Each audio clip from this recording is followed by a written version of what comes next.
ये बात कही 3 महीने पहले मैंने मोहन से मैंने कहा देखो बाजवा साहब हमारे मोहसिन है, आपके मोहसिन है, पीटीआई के मोहसिन है, यार खुदा का खौफ करो, उनके खिलाफ ना बोलें।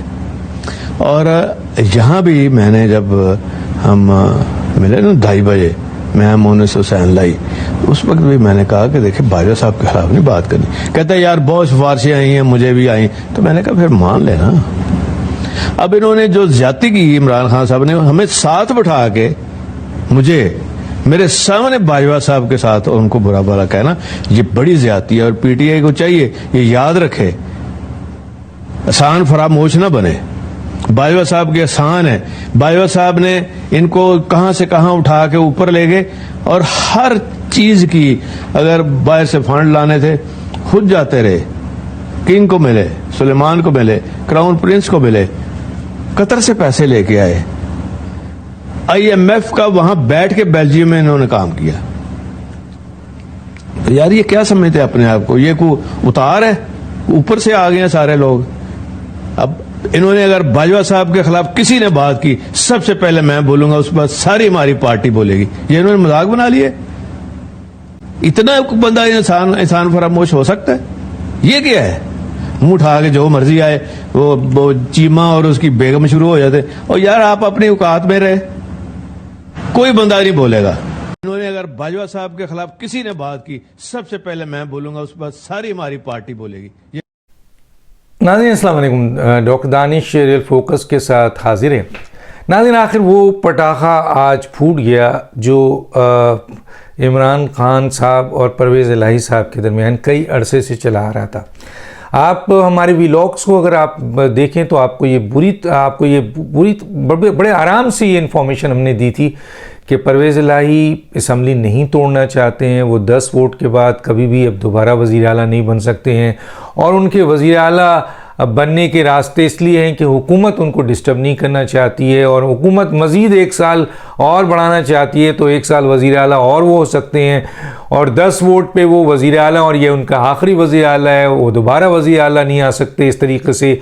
और इमरान खान उनकी दरी यानी कारपेट नहीं खींचेंगे, क्योंकि वो खींचते हैं तो PDM हुकूमत बना लेती है, और फिर इमरान खान के सारे केसेस, चाहे वो आपके फरागूगी के हों या बुज़दार साहब के हों, खुद इनके इमरान खान के हों, इनके बेगम के हवाले से हों, बुशरा बीवी के हवाले से, या उनकी जो दूसरे और लोग थे उनके हवाले से हो, या शीरी मज़ारी के हवाले से हो, सब एंटी करप्शन और दूसरी जगह खुल जाएंगी, और फिर इमरान खान के हाथ से पंजाब जैसा बड़ा सूबा निकल जाएगा। और जाहिर है उनके वज़ीर और MP कभी नहीं चाहेंगे।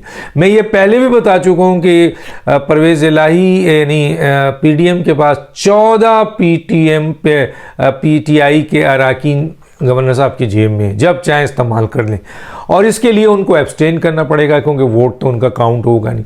परवेज़ इलाही को इतनी गालियां दी हैं इमरान खान साहब ने पंजाब में, जो इस्लामाबाद पंजाब हाउस है, तो ये इत्तला परवेज़ इलाही को मौजूद थी। अब जबकि ये सब चीज़ें हम बता रहे थे कि ये परवेज़ इलाही असम्बली नहीं तोड़ना चाहते, परवेज़ इलाही के पूरी सियासत डिपेंड करती है इस्टेब्लिशमेंट के साथ, और ज़ाहिर है इस्टेब्लिशमेंट के साथ तो मैंने आपको ये बताया होगा, याद होगा कि मोनिस इलाही के हवाले से भी इमरान खान बहुत सख्त थे, उनके साथ बहुत वो था, लेकिन फिर भी PMLQ जो है इमरान खान को सपोर्ट कर रही थी जस्ट बिकॉज ऑफ इस्टेब्लिशमेंट। तो इस्टेब्लिशमेंट के पीछे कौन था? जनरल कमर बाजवा। तो ये एक बहुत बड़ा खुद अपने पाँव पे कुल्हाड़ी मारा है इमरान खान ने। अगर ये नहीं करते तो शायद परवेज़ इलाही इतनी इस तरह खुल के नहीं आते, जैसे अभी ये दोनों बातें आपने सुनी वीडियो में, इस तरह नहीं आते। वो शायद अंदरूने खाना कुछ और डील करते, ऊपर से ये कहते थे कि हम इमरान खान के साथ है, जो कह रहे थे। लेकिन जब उन्होंने जनरल कमर बाजवा साहब को, जो उनके भी मोहसिन है और परवेज़ इलाही के भी मोहसिन है, PTI के भी मोहसिन है, इमरान खान के भी मोहसिन है, इस तरह दोनों वज़राए आला को बैठा के जब उन्होंने जनरल कमर बाजवा के ख़िलाफ़, और जनरल कमर बाजवा को उन्होंने कहा कि उसने पाकिस्तान के ख़िलाफ़ साजिश की है। तो देखिए मैं एक बात यहाँ पे कहना चाहता हूँ, इस पर इमरान खान की पकड़ होनी चाहिए कि इमरान खान ने जनरल कमर बाजवा को कहा है कि वो मुल्क दुश्मन है, तो फिर इमरान खान से ये पूछा जाए कि जनरल कमर बाजवा ने मुल्क दुश्मनी क्या की है? बहुत बड़ा क्वेश्चन मार्क है। और जनरल कमर बाजवा पे जो इल्ज़ाम लग रहा है वो उस वक्त लग रहा है जब जनरल कमर बाजवा आर्मी चीफ थे। तो क्या पाकिस्तान का कोई आर्मी चीफ अपने मुल्क का दुश्मन हो सकता है, जो आज इमरान खान बैठा के इन दोनों को भी कह रहे हैं और वैसे भी प्रेस कॉन्फ्रेंस में कह रहे हैं कि इस मुल्क को, पाकिस्तान को जो नुकसान पहुंचाया है वो जनरल कमर बाजवा ने पहुंचाया है, जो किसी ने नहीं पहुंचाया है। मुल्क दुश्मन है वो। तो गोया जनरल कमर बाजवा खुद कुछ नहीं है। उस वक्त जनरल कमर बाजवा, जिस वक्त का ये जिक्र कर रहे हैं, उस वक्त जनरल कमर बाजवा आर्मी चीफ थे। तो आर्मी चीफ पे आप इल्ज़ाम लगा रहे हैं कि पाकिस्तान के आर्मी चीफ अपने मुल्क दुश्मन था। अब इमरान खान से ये बासपरुस होना चाहिए कि आप बताएं कि उन्होंने जनरल कमर बाजवा साहब ने क्या मुल्क दुश्मनी की है। और जनरल कमर बाजवा साहब ने अगर दुश्मनी नहीं, कोई ये साबित नहीं कर सके, कोई चीज़ नहीं दे सके, तो इसका मतलब है कि उन्होंने मुल्क के आर्मी चीफ के ऊपर बहतान लगाया, इल्ज़ाम लगाया। इस इदारे को, जो पाकिस्तान का एक मुहिब वतन इदारा है और उसका चीफ पाकिस्तान का हमेशा वफादार होता है, उसको आप मुल्क दुश्मन कह रहे हैं। तो ये बहुत बड़ा एहतसाब इमरान खान ने अपने खोल दिया। जाहिर है परवेज़ इलाही ने अपना लब खोल दिया, और खोल के उन्होंने क्या कुछ नहीं कहा कि आप तो एहसान फरामोश हैं, आपके साथ तो जनरल कमर बाजवा ने बहुत कुछ किया है। अभी तो उन्होंने और बहुत कुछ नहीं बोला, लेकिन इतना ही जुमला कि जनरल कमर बाजवा ने आप पर एहसान किया और आप एहसान फरामोशी कर रहे हैं, ये बहुत बड़ा जुमला है उस इत्तेहादी का, परवेज़ इलाही का, जो इमरान खान के साथ हुकूमत में रहा और आज तक साथ दे रहा है।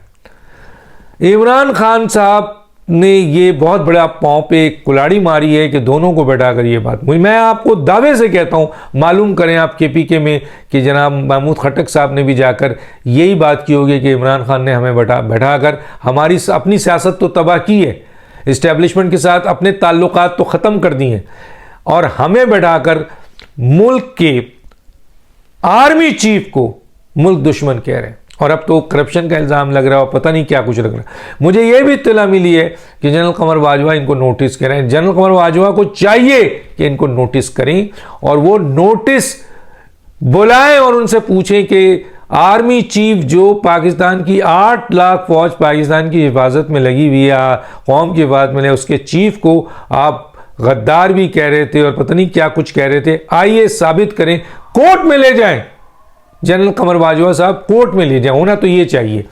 इधर वो गुब्बारा फट गया, आपने खुद ही पाँव में कुल्हाड़ी मारी उनको बैठा के, उनको अब, क्योंकि वो ये कभी सोच भी नहीं सकते हैं परवेज़ इलाही साहब कि वो फौज या जनरल कमर बाजवा या इस्टेब्लिशमेंट के ख़िलाफ़ एक जुमला भी बोलें।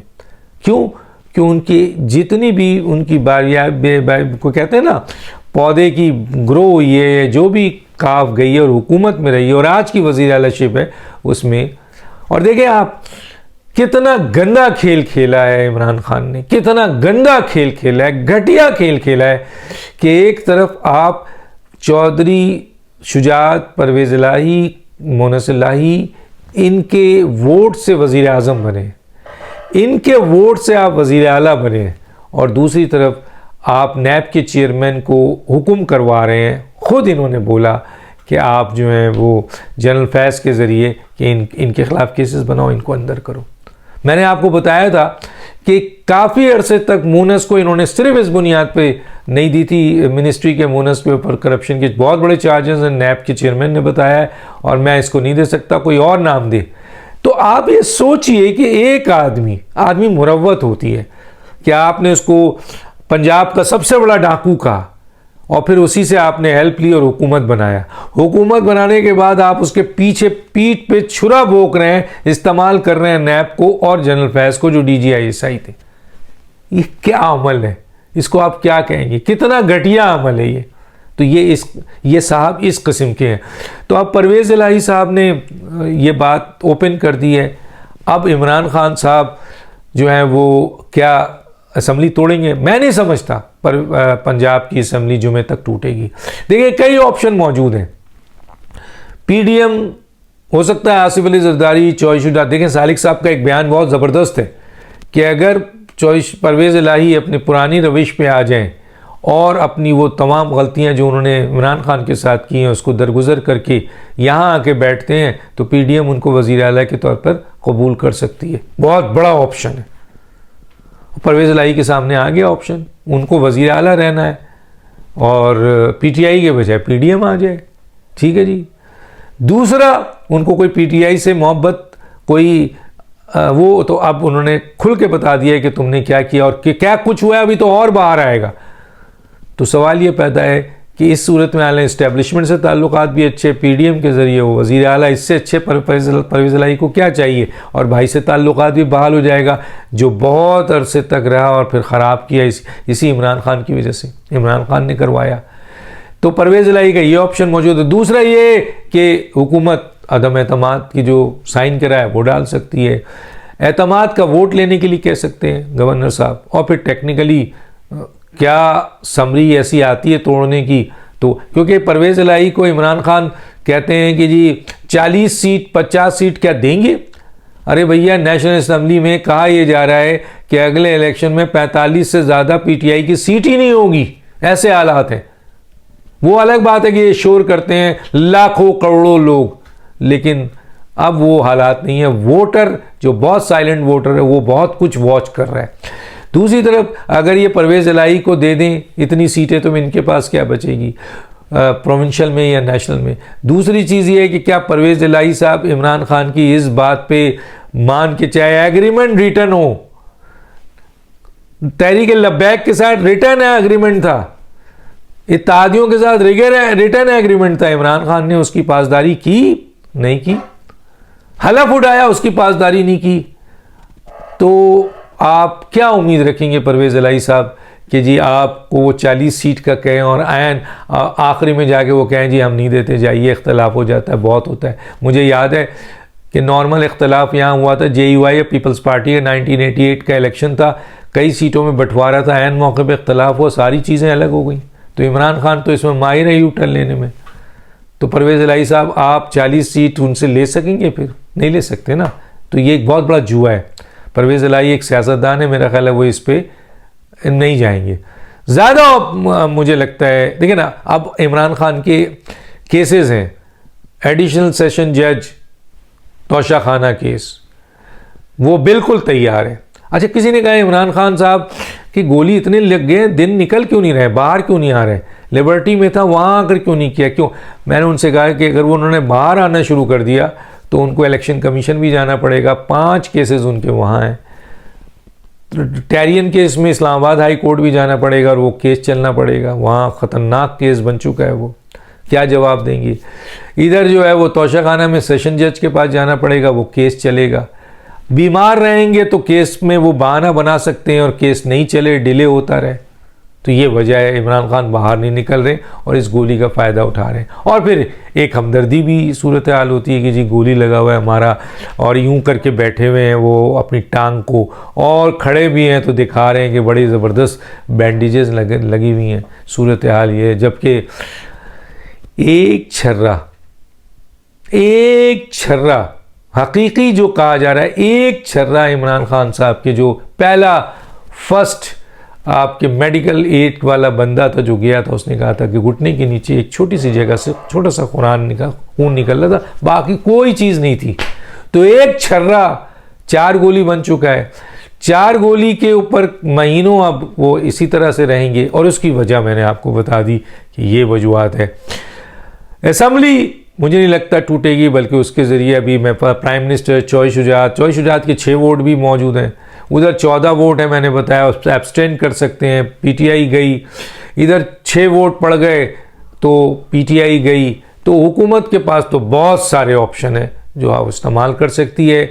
और पीटीआई की ये प्रेस कॉन्फ्रेंस जिसमें उन्होंने जनरल कमर बाजवा को जिस तरह से मुखातिब किया है, परवेज़ इलाही ने उसके बाद जो प्रेस वो इंटरव्यू दिया है, और इस इंटरव्यू में इनको मोहसिन कुछ का है और बहुत कुछ का है।